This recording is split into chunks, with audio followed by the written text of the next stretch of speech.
오늘은 요한복음 9장을 마무리합니다. 9장 35절에서 41절까지 말씀 같이 봅니다.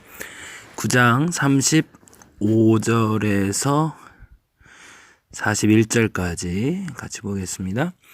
예수께서 그들이 그 사람을 쫓아냈다 하는 말을 들으셨더니 그를 만나서 이르시되 내가 인자를 믿느냐?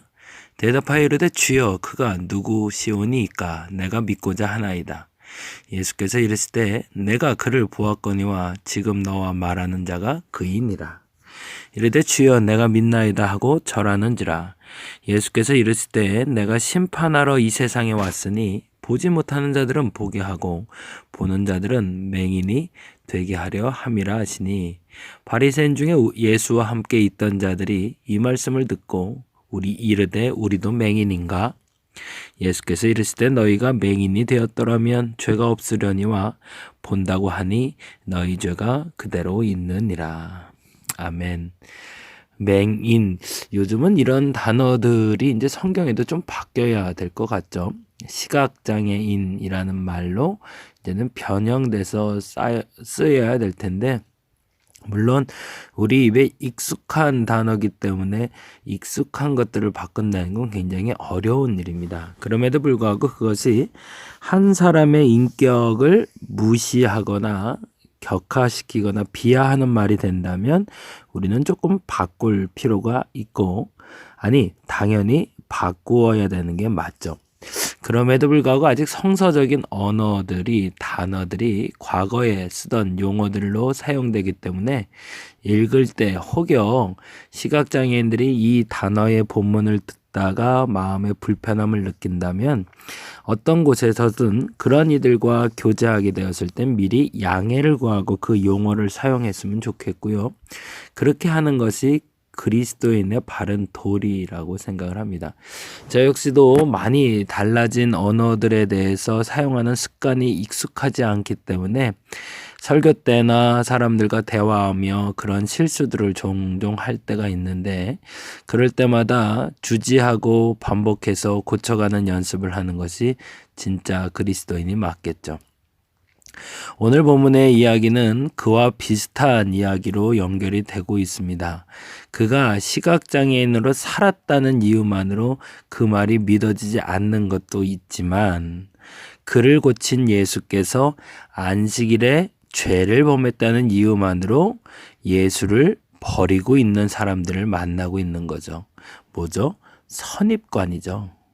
각자 우리가 가지고 있는 선입관은 항상 우리의 길을 열어주기보다 막아주는 역할을 할 때가 많습니다. 물론 선입관의 유익은 방어 기제를 만들어준다는 중요한 요건은 되죠. 여기까지는 선하고 여기까지는 악하다라는 방어 기제는 아니고, 내가 스스로 다칠 수 있는 상황이나 혹은 나 스스로를 보호하지 못할 상황에 대해서 선입관, 전제적으로 알고 있었던 기준이라고 말하는 게 훨씬 낫겠네요. 전제로 알고 있었던 그 기준은 나를 보호하는 보호막이 돼서 내가 예측하지 못하는 상황을 만나 공격받게 되거나 불미스러운 일을 경험하게 될 때 나를 보호할 수 있는 힘이 되어줍니다. 왜냐하면 그 일을 안 해도 되는 것이고 그 일이 내게 영향을 끼치지 않도록 막아주는 역할을 하기 때문이죠. 근데 반면에 그러한 긍정적인 효과가 있는 경우도 있지만, 반대로 선입관이나 그런 전제가 되는 기준들이 나를 가로막는 기준이 될 때도 있음을 우리는 인정해야 됩니다. 왜냐하면 그것은 절대적이지 않기 때문에 그렇습니다. 그럼에도 불구하고 우리는 대다수 우리가 알고 있는 기준이 절대적이라는 기준으로 세워놓고 그 기준이 무너지면 극단적으로 죽음이라는 길에 이르는 사람들도 있고, 그것이 무너지면 그 무너진 것을 스스로 세우기 위해서 변명과 핑계를 대는 경우들도 보게 되죠. 어제는 총선이 있었던 날입니다. 굉장히 중요한 날이죠. 전 세계적으로 코로나 바이러스의 확산으로 말미암아 격리 조치가 취해진 상황에서 대한민국에서 선거가 치러졌다는 건 굉장히 고무적인 일이기도 했지만 이번 판세가 어떻게 나왔는지에 따라서 굉장히 다양한 의견들이 나오고 있어요. 근데 그 의견에 우리가 중요시 여겨야 될 것이 있어요. 어느 당이 많이 얻었는가, 어느 당이 많이 얻지 않았는가는 나의 선호도에 따라 다르겠지만 더 중요한 것은 어떤 사람이, 어떤 당이 당선이 되었다라는 기준에 나의 선입관이 작용해서 그것을 악하다, 선하다는 기준으로는 만들지 말아야 된다는 얘기죠. 근데 안타깝게도 내가 스스로 졌다라고 할 때 패배를 인정할 수 있는 것이 멋진 것이고, 이겼을 때는 그것을 남 눈치 보지 않고 신나하기보단 겸허하게 받아들일 수 있는 태도가 굉장히 중요할 텐데, 안타깝게도 우리는 성숙하지 못한 신앙인들을 종종, 그리고 성숙하지 못한 정치인들을 만나게 됩니다. 그 이유는 우리가 가진 절대적이지 않은 선입관 때문이라는 겁니다. 예수께서 바리새인들에게 비난받았던 이유고, 사두개인들에게 비난받고 서기관과 대제사장들에게 비난받았던 이유도 그 선입관 때문이었고, 오늘 본문의 맹인이 비난받는 이유도, 그리고 인정받지 못하는 이유도 선입관 때문이죠. 그러면 그 선입관을 어떤 기준으로 우리가 보아야 할까를 사실은 오늘 본문을 보면서 우리는 물을 수 있어야 됩니다. 그것이 예수께 찾아온 이 눈먼 자, 시각장애인, 저도 이 단어가 이제 아직 익숙하지 않아서 잘 안 나오는데, 이 사람이 예수께 와서 하는 말이 이렇게 돼 있습니다. 36절에 보니 35절에 이렇게 돼 있죠. 예수께서 그들이 그 사람을 쫓아냈다 하는 말을 들으셨더니 그를 만나서 이르시되 내가 인자를 믿느냐라고. 과거에 네가 인자를 믿었느냐라고 묻지 않습니다. 지금 네가 인자를 믿고 있느냐라고 묻는 거죠. 그러자 36절에 이렇게 얘기합니다. 대답하되 이르되 주여 그가 누구시오니까 내가 믿고자 하나이다. 그건 뭐예요? 내가 지금 믿고자 한다는 거니까 과거에 믿었던 건 아니라는 얘기죠. 그러나 37절에 예수께서 이르실 때 내가 그를 보았거니와 지금 너와 말하는 이가 그이니라 라고 말하자, 그때 깨달음을 얻은 이 시각장애인은 다음과 같이 이야기하는 거죠. 38절에 주여 내가 믿나이다. 그리고 단지 그 말로만 끝나는 것이 아니라 다음에 이런 행동이 나옵니다. 하고 절하는지라. 그의 믿음을 행동으로 보였던 거죠. 뭐가 일어난 거죠? 그가 가지고 있었던 가치관의 기준이 옮겨진 거죠. 그동안의 신앙의 기준이 하나님, 예수 그리스도로 옮겨진 거죠. 그동안 세상을 얼마나 원망하고 살았을까요? 얼마나 불평하고 살았을까요? 보이지 않게 태어나서 보이지 않게 자랐고, 심지어 부모마저도 그가 눈 뜨고 돌아왔는데도 그가 왜 눈 뜨는지 알지 못하겠다고 말하는 이 상황에서 이 사람의 입장에서 내가 믿을 수 있는 대상이 생겼다는 것, 그것은 매우 고무적인 일이었고 그의 그동안의 삶을 전환시킬 수 있는 아주 중요한 계기가 되었던 거죠.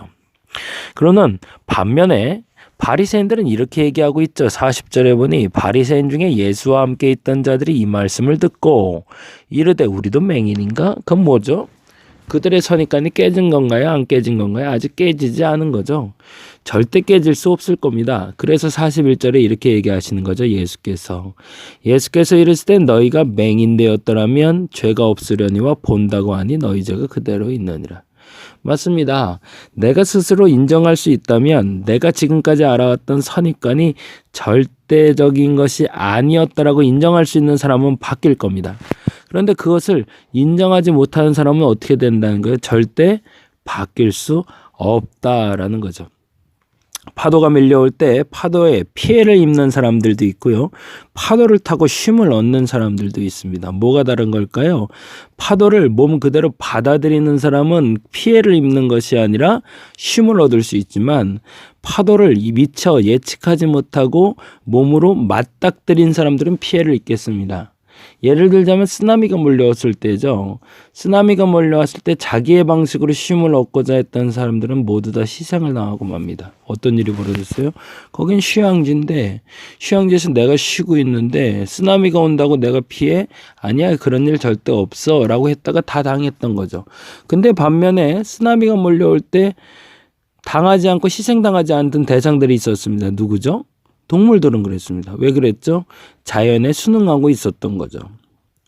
윈드서핑을 타는 사람들을 보면 파도가 밀려올 때 힘겹게 더 큰 파도를 타려고 노력을 합니다. 그때 그들이 파도를 타는 방법은 뭐죠? 파도를 몸으로 받아들이는 겁니다. 인정하는 겁니다. 그리고 인정하는 사람들은 거기서 쾌감도 느낄 수 있고 쉼도 얻을 수 있지만, 그러나 파도가 밀려올 때 그 파도를 받아들일 준비가 되어 있지 않은 사람들은 어떻게 되는 거죠? 손해를 입고 해를 입게 되는 거죠. 우리가 한 가지 더 기억해야 될 건 노아 시대에 배에 탑승한 이들은 9명밖에, 정확히는 8명밖에 없다는 겁니다. 그 이 말이 얼마나 의미심장한 말인지 알 수 없습니다.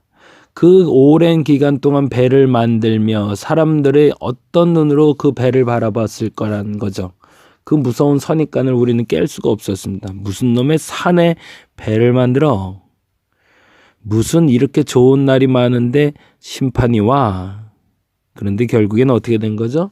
그 산 위에 배가 물 위에 뜨게 되었고, 무슨 놈의 심판이라고 말했던 그 심판이 결국엔 임해서 사람들이 구원받은 것이 아니라 결국엔 그 당시에 살고 있던 짐승들이 구원받는 구원의 배가 되었다는 거죠.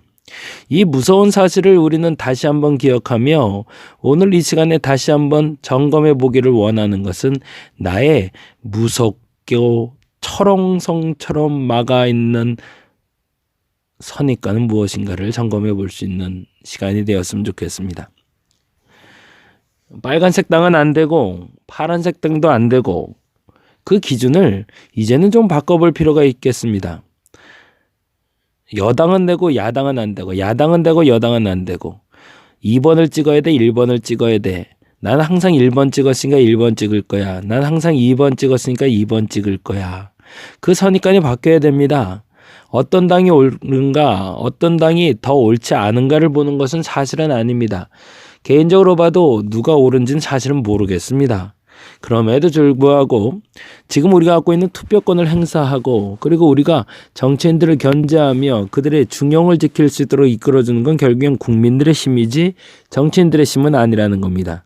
그래서 이 국민들이 얼마나 무서운 사람들인지를 보여줄 필요가 있습니다. 그러기 위해서 우리는 투표를 열린 마음으로 받아들여야 됩니다. 지금 한 당이 독주하지 않도록 막아줘야 되고, 한 당이 너무 무너지지 않도록 막아야 되며, 그리고 모든 당이 국민을 위해, 나라를 위해 일할 수 있도록 도와줄 수 있는 것은 당들이 아니라 국회의원들이 아니라 국민이라는 사실을 우리는 믿을 수 있어야 됩니다. 그리고 인정해야 됩니다. 정권을 바꿀 때도 국회의원들이 움직인 것이 아니라 국민이 움직였고, 정권을 세울 때도 국회의원들이 움직인 것이 아니라 국민이 움직였다는 사실을 우리는 너무 잘 알고 있습니다. 나라가 어려울 때 정치인들은 도망을 갔지만, 나라가 어려울 때 나라를 지킨 것은 국민들이었습니다. 교회가 어려울 때 목회자가 도망을 가도 교회가 어려울 때 교회를 지키는 목회자 이상의 성도들이 있었기에 지금의 교회가 유지되고 있음을 우리는 알고 있습니다. 선입관입니다. 그동안 내가 믿어왔던 것이 무너지는 걸 너무 두려워하지 마시고, 무너지는 것에 대해서 순응하며 받아들일 수 있는 저와 여러분 되었으면 좋겠습니다. 주일 예배가 절대 무너진 것이 아닙니다. 새로 세우기 위해서 열린 마음을 가지라고 하나님이 요청하시는 겁니다. 민주당, 통합당, 당이 어떻게 되냐가 중요한 것이 아닙니다. 각 당에 대한 열린 마음이 필요합니다. 그 열린 마음은 국민으로서의 권리를 행사할 수 있는 기회를 제공해 줄 겁니다.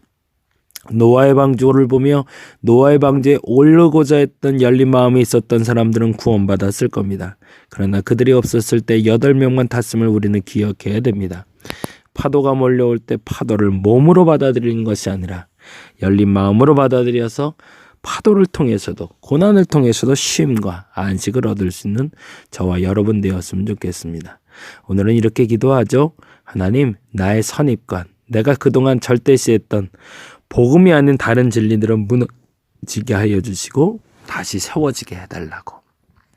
그래서 세워져가는 여러분의 새로운 가치관의 형성을 통해 이 나라가, 그리고 교회가, 그리고 내가 바로 설 수 있는 한 날 되시기를 간절히 바랍니다. 기도하겠습니다. 그동안 우리가 가지고 있었던 것이 무너지지 않는다면 오늘 본문 말씀처럼 우리는 맹인일 뿐입니다. 구원의 길을 아무리 알려준다 할지라도 예수가 눈앞에 있어도 그 구원의 길로 나갈 수 없는 게 그때 당시의 유대인들이었습니다. 나 또한 눈이 어두운 자들이 아닌지 점검해 보게 하여 주시고 열린 마음으로 선입관을 무너뜨리며 바른 중심과 바른 기준을 세우기 위해서 내게 열린 마음 허락하여 주시옵소서. 정치의 지각 변동이 일어나고 있습니다. 그리고 새롭게 총선을 마치고 새로운 정치인들이 서기 시작했습니다. 이 일 이후에 앞으로 어떤 일들이 벌어질지 우리는 예측할 수 없지만 분명히 아는 것은 국민들이 바꿀 수 있습니다. 국민들이 세울 수 있습니다. 교회가 어렵다고 말할 때 목회자가 세우는 것이 아닙니다. 성도들이 세워가는 겁니다. 그 기준을 설 수 있는 열린 마음의 성도들, 열린 마음의 국민이 내가 되게 하여 주시옵소서. 감사합니다. 고마우신 예수님 이름으로 기도드렸습니다.